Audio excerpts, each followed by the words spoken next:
আমাদের প্রধানমন্ত্রী তারেক রহমানের বিশ্বস্ত এবং আস্থাভাজন গালফের দায়িত্বের মধ্যে আন্তর্জাতিক বিশেষ সম্পাদক আহমদ আলী মুকিত ভাই আমার সাথে আমি ওনার হাতে প্রবাসে ওনার সাথে রাজনীতি করেছি শুরু থেকে শেষ পর্যন্ত। এখনো আছি ওনার সাথে এবং আজকে ওনাকে নিয়ে আমি গর্বিত যে উনি আজকে প্রশাসনিক দায়িত্ব পাওয়াতে হবিগঞ্জে উনার জন্য আমি দুটা কথা বলার জন্য সুযোগ পেয়েছি। মহান আল্লাহর কাছে শুকরিয়া করতেছি। এইভাবে আমরা যেন প্রবাসীরা মূল্যায়ন হতে পারি সব জায়গায়। এবং দর্শক আসসালামু আলাইকুম রহমতুল্লাহ। আজ আমি প্রবাসী নিউজ থেকে আমাদের দুজন অতিথিকে নিয়ে বসেছি।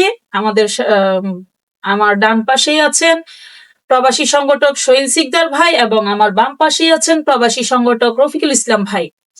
আমরা এই দুই ভাইয়ের কাছে জানতে চাইবো প্রবাস নিয়ে এবং আমাদের বিএনপির চেয়ারম্যান যিনি বর্তমান প্রধানমন্ত্রী তারেক রহমান, ওনার কাছে কি প্রত্যাশা করেন।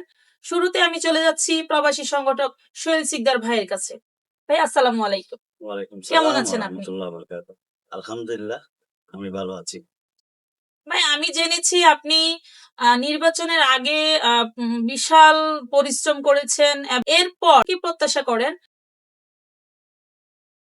ধন্যবাদ জানাচ্ছি প্রবাসী টিভিকে এবং ধন্যবাদ জানাচ্ছি আজকে আমাকে সুযোগ করে দেওয়ার জন্য, আপনাদের সাথে কথা বলার জন্য। আমি বাংলাদেশ জাতীয়তাবাদী দলকে এত ভালোবাসি, দলের জন্য আমি অনেক নির্যাতিত হয়েছি দেশে এবং প্রবাসে। ৫ই আগস্টের পর থেকে আমি এই প্রবাসে ফেসবুক যোদ্ধা বা আমাদের টাকার যোদ্ধা বলেন, রেমিটেন্স যোদ্ধা বলেন, তারপরে দেশে আসছি, দেশের মধ্যে অনেক এই সহযোগিতা করেছি এবং এই লাস্টে আমাদের নির্বাচনেতে আমি চট্টগ্রাম তারেক জিয়া আসার আগেই উপস্থিত ছিলাম চট্টগ্রামে।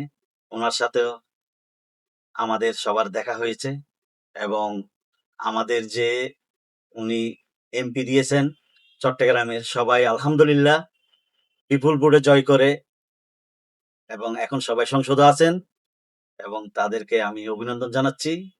এভাবে আমি চাই প্রবাসীদের পক্ষ থেকে আজকে আমি একটা কথা বলবো, এই প্রবাসী চ্যানেলের মাধ্যমে আপনাদের মাধ্যমে আমাদের প্রধানমন্ত্রী তরুণের অহংকার তারেক রহমান যেন এইভাবে দেশকে সুন্দর করে আরো সংগঠনকে শক্তিশালী করে এবং